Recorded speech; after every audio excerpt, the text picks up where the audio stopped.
ako sana ipagtatapat sa inyo. Mahal ko po si Cassandra. Ibibigay lamang niya ang kanyang pag-ibig sa lalaking alam niyang nararapat para sa kanya. Ay! Teresa, ano nangyari? Napaso lang ako. Tuwang-tuwa si Calix dahil nakikita niyang lalong nahuhulog ang loob ni Ariel at Larissa sa isa't isa. Patuloy sa pagpatay ng masasamang loob si Christoph at mag-iiwan ito ng mensahe para kay Cassandra. Posible ba na gustong makipagtulungan ng maligno sa akin? O baka naman si Arman ang malignong pumapatay. Baka si Kuya Arman talaga yung nakalaban ko. Ikaw na ang bahala at hanapin mo. Ang kasiyahan ni Calix ay hindi mabuo dahil hindi niya maranasan ang pagiging isang normal na bata. Gusto ko lang sana makipaglaro. Susubukan niyang makipaglaro ngunit Huwag ka nang babalik dito! Kailangan siya magamot. Iuwi natin sa bahay. Yoli ka! Palagay ko panahon na para ipagtanggol mo ang sarili mo. Napansin mo ba na paunti ng paunti yung mga nagsisimba? Oo nga, no? Parang mas marami pa ata nakakumpul dyan, no? Matututunan natin kung paano magiganapin. Nais niyang makalayo agad sila ni Jude. Ngunit Miss ka kung gusto mo. mukhang huli na ang lahat.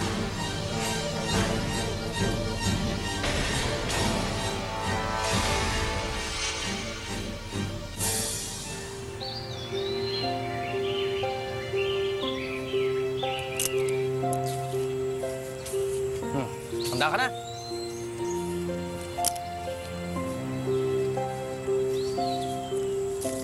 Ano pong ginagawa natin dito? Di ba sinabi ko sa'yo, tuturuan kita? Hindi para manakit sa ibang tao, pero para paglaban mo sarili mo. Tuturuan niyo po ako tulad pa sa mga palabas sa TV?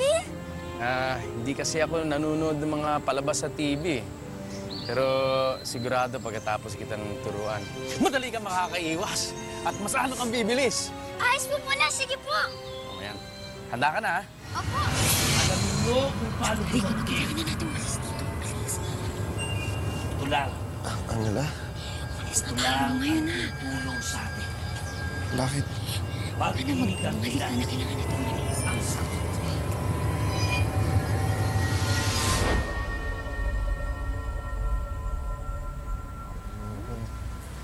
Kayo as in grabe kayo Alam nyo pag ako, nakakita ako ng maligno yung mga the moves ang ganyan-ganyan. Nako, umiral na naman yung yabang mo. Hayaan mo na lang siyang humirit ng humirit. Kasi baka lagnatin kapag hindi nakapagyabang. Ano? Kayo talaga. Teka lang. Parang alam ko yung amoy na yan. Boss!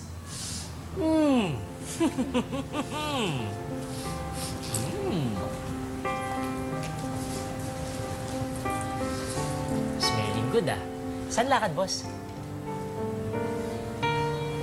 Magbabasketball. Basketball. Boss, paano yung... Kailangan ko na makahabol kay Cassandra. Kailangan na gumalaw.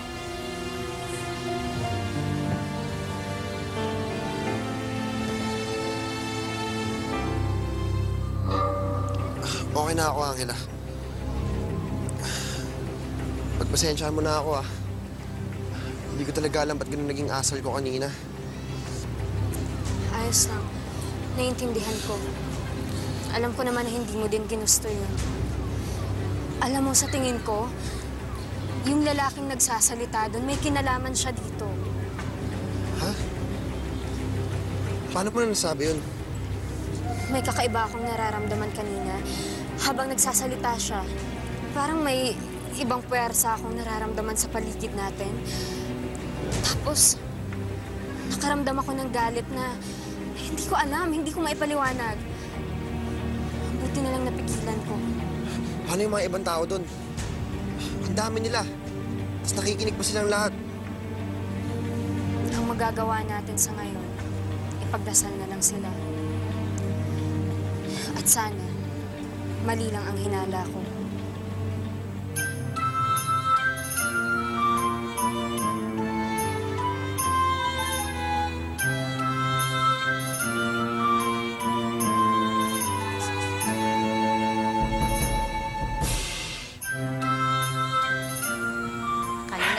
dito, ha? Oh. Time out muna. Dinalang ko kayo ng gatas ng baka para lalo kayong lumakas. Ito, pinakamagaling para sa'yo talaga. Oo. Kamusta naman kayo? Mabuti naman. Naniniwala ako sa kakayahan ng batang to. Ito, pampalakas, oh. Mabilis ba matuto? Mabilis, matuto. Nanay Larissa, pag naging kasing galing ka po si Tatayal, ako na po magtatanggol sa'yo. Ako talaga? Pangako yan, ha? Opo, kasi po, pahon ako na po kayo, nanay. Ang bait niyo po. Kaya mahal ko po kayo. Maraming salamat, Calix, ha? Sigurado pag wala po ako dito, ipagtatanggol po kayo ni Tate Ariel. Di ba po, Tate Ariel? Aba, oo, siyempre. Pagtatanggol ko siya talaga. Naku, mukhang nagkasundo pa kayong bulahin ako, no? Ay, hindi po. Hindi, bula yun. Ito, bigyan natin ng gatas si Nanay. Nanay. Okay na yan. Meron pa eh. Baka lumakas rin po si Nanay Larissa. Mara? What happened to you? Love. Love is what happened to me. Can you imagine?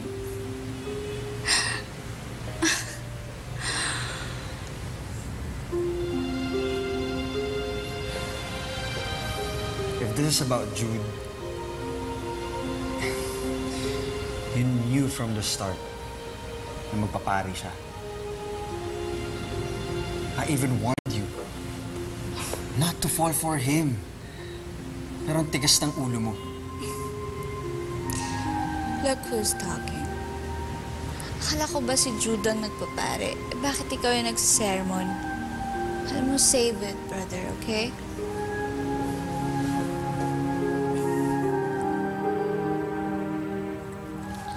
Halika, Jude. Pasok ka muna. Sige.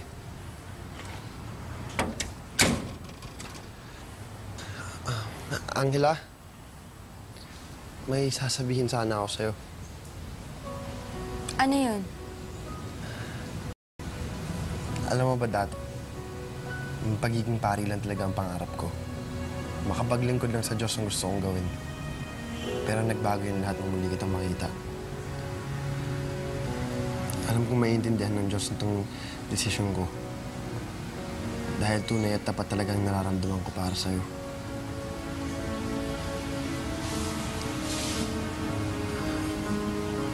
Angela, mahal kita. Look, Mara, maganda ka. Matalino. Sigurado ako marami pang lalaking mababaliw. So just forget about him. As if it's that easy. I mean, look at you. You're as miserable as I am. Can you actually tell yourself to just forget about Faye?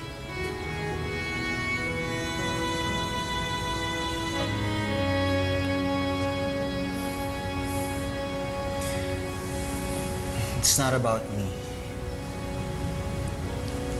This is about you and this obsession with Jude. I love him, okay? It's not an and I don't care kung ano sabihin ng ibang tao sa akin.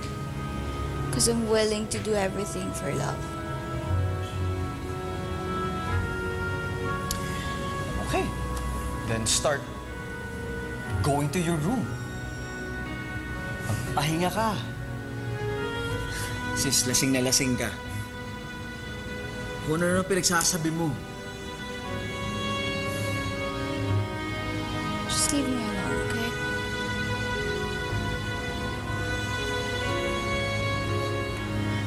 Jude. Wala kang kailangan sabihin na yun. Naiintindihan ko kapag gulat ka. Masyado mabilis ang pagtapat ko sa'yo. Ang importante, alam mo na yung nararamdaman ko para sa'yo. Mahihilingin lang sana ako sa'yo. Ano yun? Na mas madalas tayong magsama. Para mas makilala natin ang gusto ang isa't isa.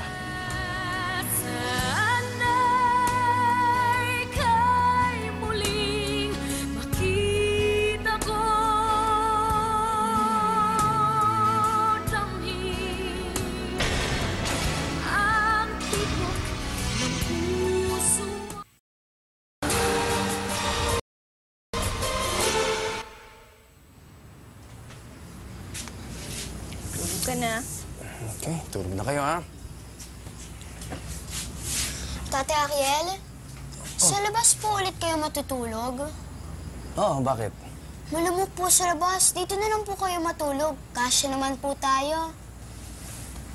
Nanay Larissa, pwede po ba dito matulog si Tate Ariel? Yan po, kasyang-kasya po tayong tatlo. Sige po, dito po sa gitna. Sama-sama po tayo para masaya. Di ba masikip? Hindi po. Ay.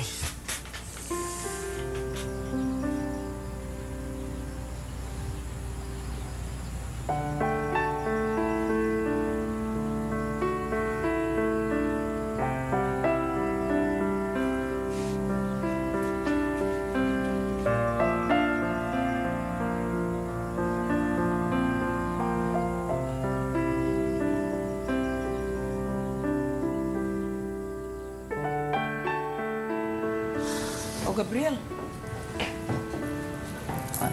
Anong nangyari? Akala ko nasa labas ka at hinihintay mo si Cassandra.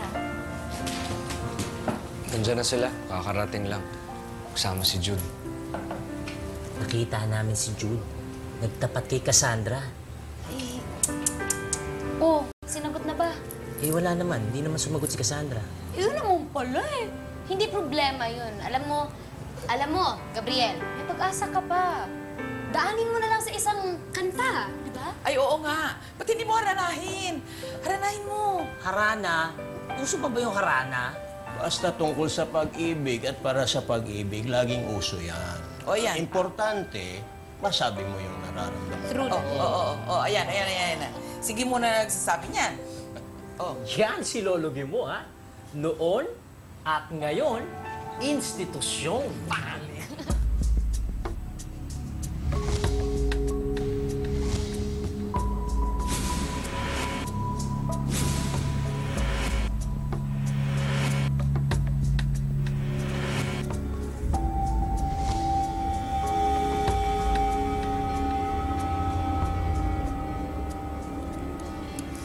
Lolo.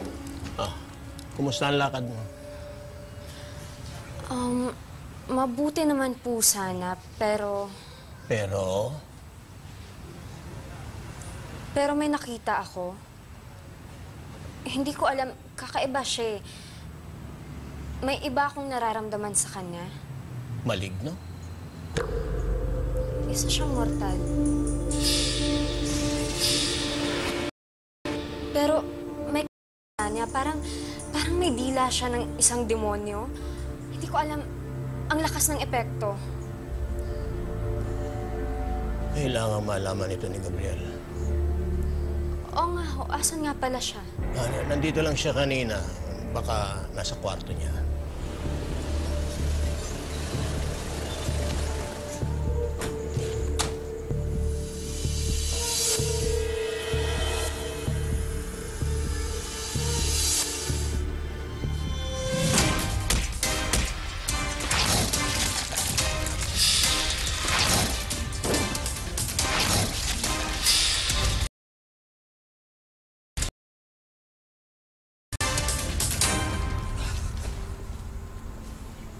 Mga salot sa lipunan!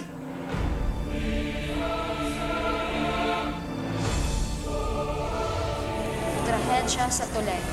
Noong Pebrero 2012, isang trahedya ang naganap sa Toledo City, Cebu. Masayang lumalangoy sa dagat ang mga teenager na sina May, Dindo, Joseph at Jason.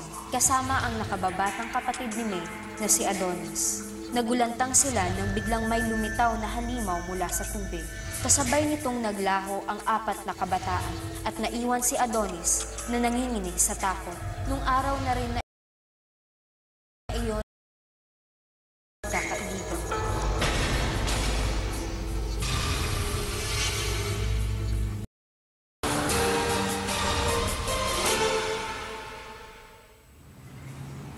Talaga? Hindi ka na babalik ng seminaryo? Oo, kuya. Sigurado ka ba na pag-isipan mo na to? Matagal ko na talaga ito pinag-isipan. Dahil ba to kay Angela? Mahal ko siya, kuya eh. Wow. Alam mo, Jude, masayang-masaya ako. Kasi nag-o-open ka na ganitong topic. Lalo yung tungkol sa pag-ibig. Ako at lalaki ka rin. Kapatid tayo. Kaya kung ano man na maging desisyon mo, susuportahan kita. Salamat, Kuya. Excuse me. Hello. Bakit ano nangyari? Sige. Mamaya na.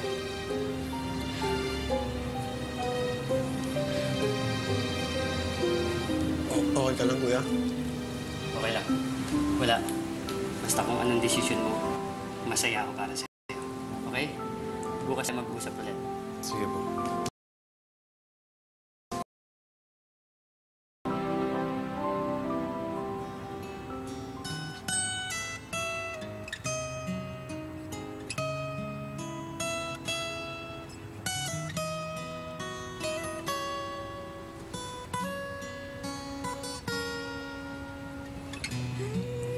Cassandra, oh!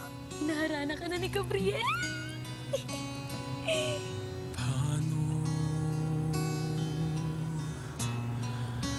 Ang puso kong ito ngayong lumisan ka sa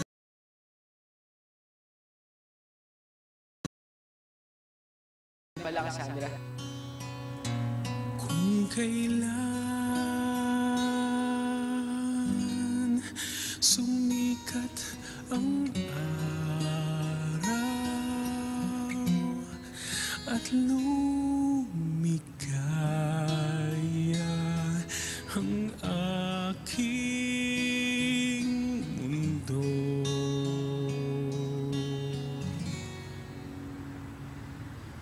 Paano na ang mga Sabi ko sa'yo, Cassandra, mahal ka ni Gabriel.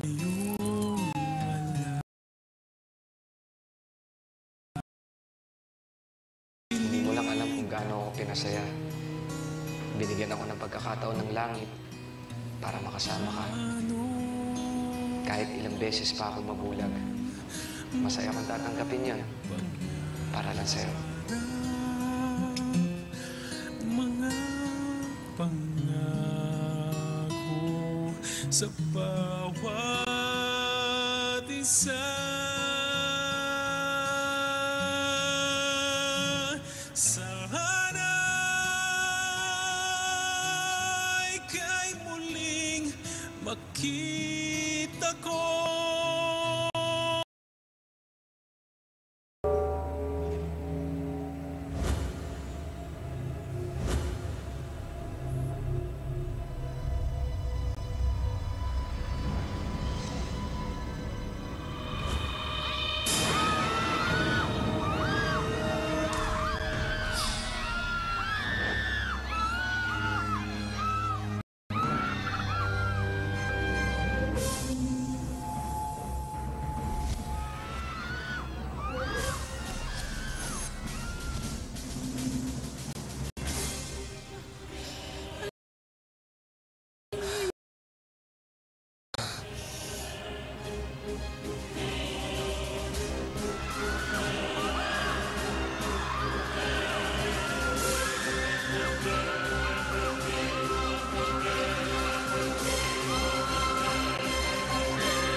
Siguro naman meron ka ng magandang balita. Anak ni Ezekiel ang malino. Man, malay mo. Ang anak niya mismo ang lumapit sa akin. Parang may sumusunod sa akin. Tingin ko babaylan yun. Dapat lalo kang mag-ingat. Sila ka mo mag-ingat. Hindi ka na nalalayo sa mga kriminal na kinamumuhuyan mo. Kailangan na ito maagapan bago pa lumaki yung panganib at bago pa dumami yung mga biktima. Ito po sila dahil ito ang mission ko.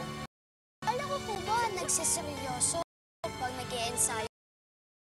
Wala yan na. Meron lang ako naalala. Nasaan sila? Nakiusap muna ako sa kanila kasi meron akong importante sasabihin sa'yo. Cassandra, yung sasabihin ko kasi